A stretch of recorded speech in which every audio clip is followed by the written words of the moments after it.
For Newcastle, family group conferencing is an integral part of our relational practice work, and our vision of keeping families safely together. Family group conferencing is all about relational and restorative practice. It's about saying, you know what, let's hand this back to the family.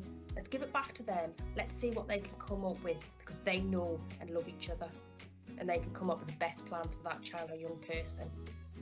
Removing children from families it should be the last resort, and this allows us to fully explore what alternative options there are for families.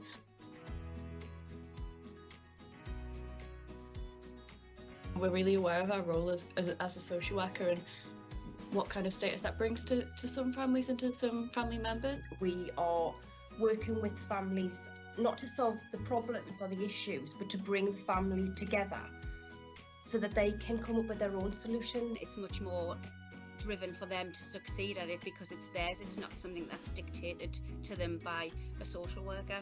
It's like there's this middle person kind of bridging that gap to say, you know, I'm here because I want to help and I'm a bit independent from that social worker.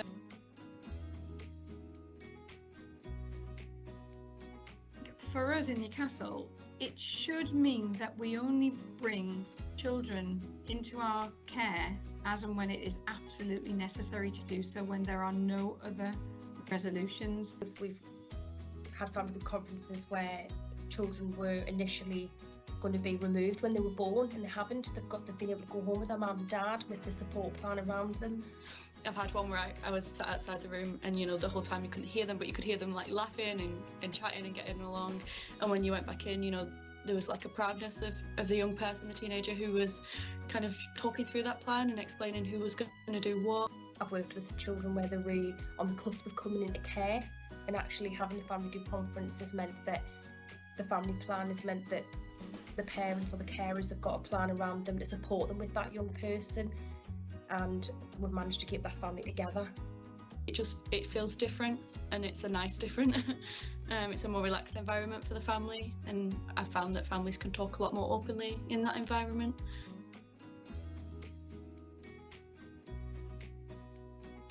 I think as a professional referring into the family group conferencing team, it can be a bit daunting, I think, at first, because it's the professional wants to improve the lives of the children that they're working with. And sometimes a family group conferencing can feel as almost as if you're handing that over. You know, I was a bit reluctant at first. I wasn't sure how the family were going to respond. I think it changed because I saw what the family could come up with, you know, and it was to have kind of grandparents and aunties and cousins there, and for that young person to be a part of it. You know, all that excitement and hopes that we had around them have been confirmed, and I feel really kind of more confident and reassured in recommending them to families or suggesting them on a child's plan. It is a fantastic opportunity to use your social work skills, your resources, your training to be able to work collaboratively with a family and to co-produce a plan that families will buy into, and actually that will lead to better outcomes for the children that you're working with.